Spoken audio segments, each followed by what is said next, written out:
Hi, I want to go over a concept really fast. My son's naked back there, so I'm just going to cover him up. I'm, in a hurry, just like you. So, but this is a key concept in our situation. Oh, you got your Garfield going, don't you? Just a second.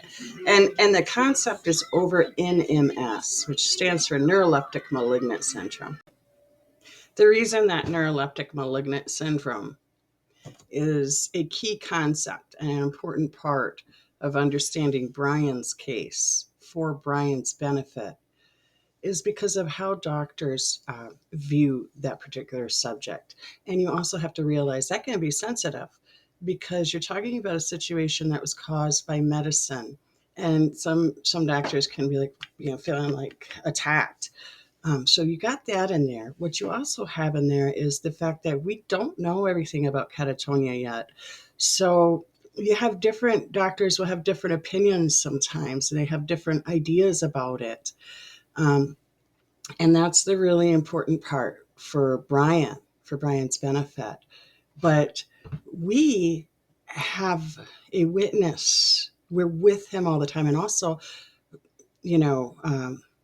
you'll find that whether the doctors believe or not, and I'll tell you what the belief is over in just a minute, we have proof. Every time the medicine is given again, he reacts again. It does become like an allergy. That's kind of the query there. So let me go over that really fast.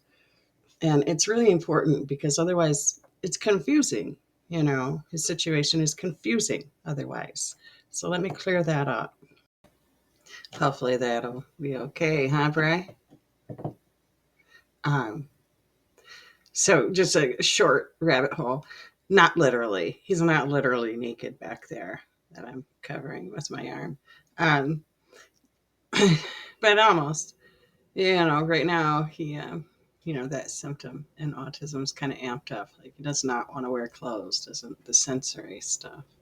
Doesn't want that on his skin. And you can never put a shirt on him once he's already sat down. Because that's his routine. Yes, I'm talking on the camera, buddy, about you right now. I'm just saying, why are you sitting there and he won't move? I'll turn the cat back on. I paused his Garfield. Just a second, okay? He's on the slow side of catatonia today. So he's experiencing immobility, but not seizures right now. Just saying, short rabbit hole. He's got a little something on, but not enough. And he rips it off right away. It's just a sensory thing. So I can't fix it. So that's why I'm just going to cover it. Wish you'd put your Garfield shirt on.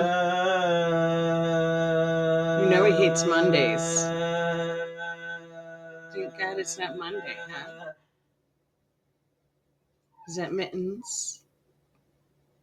What is Mittens doing? What are you doing, Mittens? Oh, he wants wet cat food, buddy. Okay, I'll turn Garfield on. It's okay. Oh, no. There you go. Okay, Garfield's on. I gotta speed this thing up.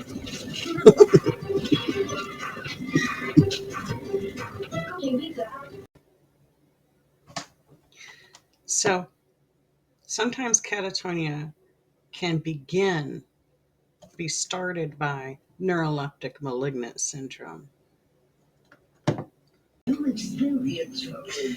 When that happens, I'm sorry, I cannot turn Garfield off right now.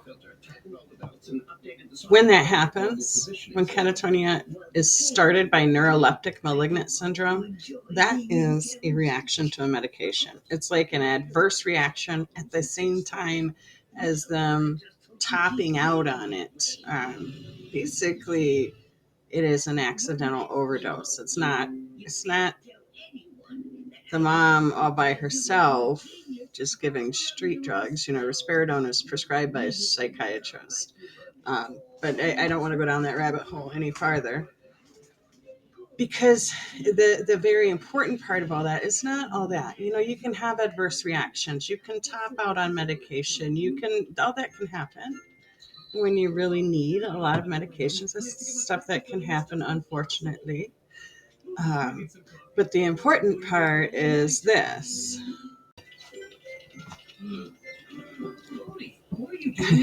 The important part is that once he's had that reaction, so that part is in there. It's not just, oh, it's an overdose. It's an adverse reaction to that medication. For Brian, it was an adverse reaction to risperidone. He can no longer take it. He has to come off it. That's really important because some doctors will try to re-prescribe it later on when you get into a bump in life that you cannot get over without that particular type of help. And it will make him very sick. It will cause catatonia to be induced, and it will be very intense when that happens. So the key to all of that, excuse me, there, is that part right there. Some doctors have the convenience of not being involved beyond that 5 minutes in the ER, not being involved beyond the, you know what I mean? And not really seeing it. They were beyond their 15-minute appointment, which turned into 7, you know what I mean, minutes, and on it could go.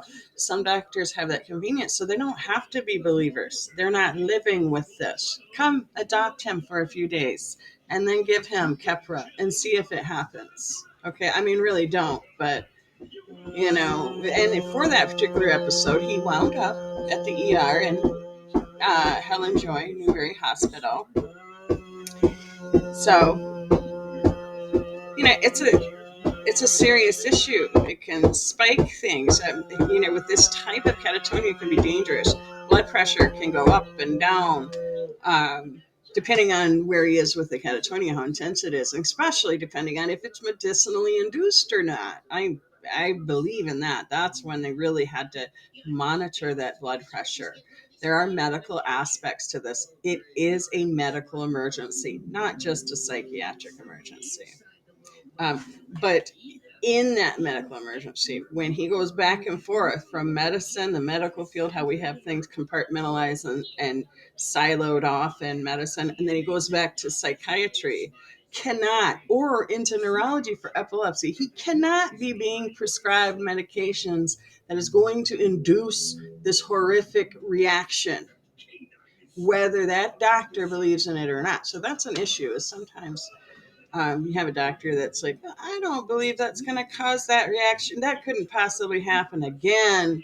That's just the first time, they want to put it on this idea that it's just that initial reaction and overdose. Now he can be prescribed these medicines again. No, he can't. He can't. He reacts to it. And it's really bad. It usually goes to the hyper site of catatonia. You might want to look at CK levels, CKMB levels. You know what I mean? All this stuff happens. But not every doctor believes that. And then some people will get uncomfortable. Not particularly people that know. It's a doctor in the psychiatric ER that's like, writes down allergies. It's the nurse who's like, you people are jackasses. Nurse Cheryl, Jonathan Altieri's nurse, who, told me, anyway, she understood it. There are people in the medical field that understand it, but there are a lot of people that have that convenience of being like, well, that neuroleptic malignant syndrome reaction is not going to happen again. Well, yes, it does. He's allergic to Keppra. He's allergic to risperidone. That's what originally caused it. People have allergies. You might as well just call it an allergy. There are great psychiatric ER doctors that do. And just become a believer. That would be a lot better for Brian. So that's it. That's the query. Once somebody has a neuroleptic malignant syndrome reaction to a medication, can the ingredients in that medication that caused that reaction to occur again? Can that occur again with other medications? And how do you know? Because now there's a whole bunch of neuroleptics that are off the shelf. And our answer and our witness and Brian's medical records testify that yes, you will have that reaction again. No! I think they're right, buddy. Okay, I'll turn Garfield back on. Here we go. Look, it's on. Sorry about that. Thank you. Okay. Thanks for watching. Take care.